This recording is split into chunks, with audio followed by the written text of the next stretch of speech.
The particular topic that I was looking at in the discussion group was fashion as an aesthetic in the natural world.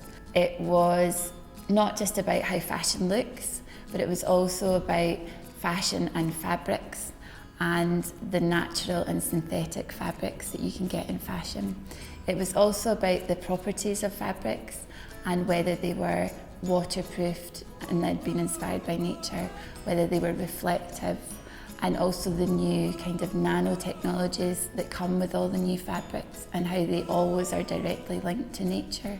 So super hydrophobic surfaces means that they're water resistant. This can be found within nature, such as insects, plants and feathers. It traps a layer of thin air on the surface and it means that the water can't get through. So this is a feature that is known. Everyone has had a raincoat.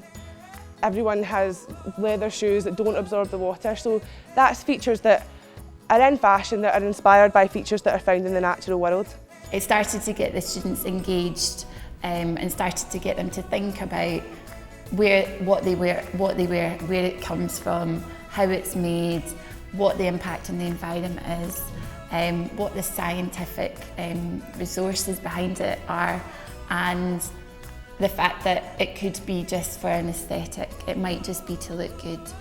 We wanted to get them to think about using applications that created imagery that were linked to nature, like say animal snakeskin effects or the texture of rock or mould, and we got them to think about what they were using that would actually create that mark or texture.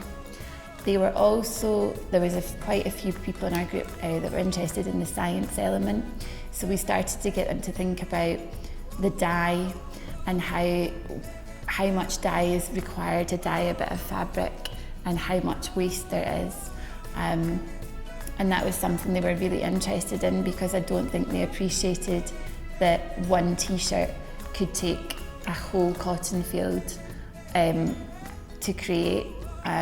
So I think the students learned a lot in terms of, a lot of them did think fashion was just aesthetic, and I think they learned the kind of deeper meaning behind it and how they could put that onto a garment.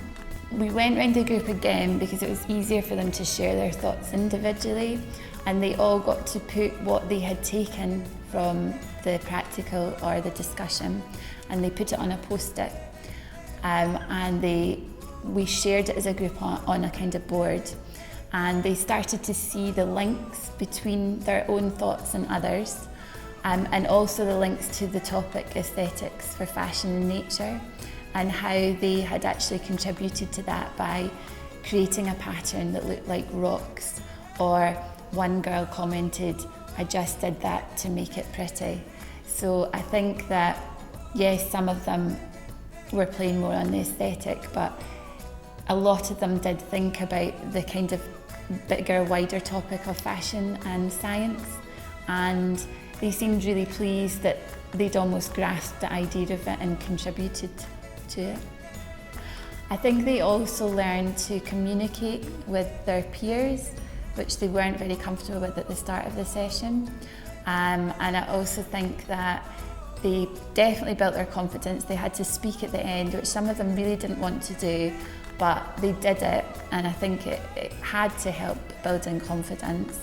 But I think they also learned that they could learn and have fun at the same time, because by doing the practical they were, getting stuck in, they were working with materials, they were making patterns, but they were actually learning quite a deep and meaningful lesson. And I think at the end of the day they enjoyed their day and they seemed really happy. I think that's the best thing.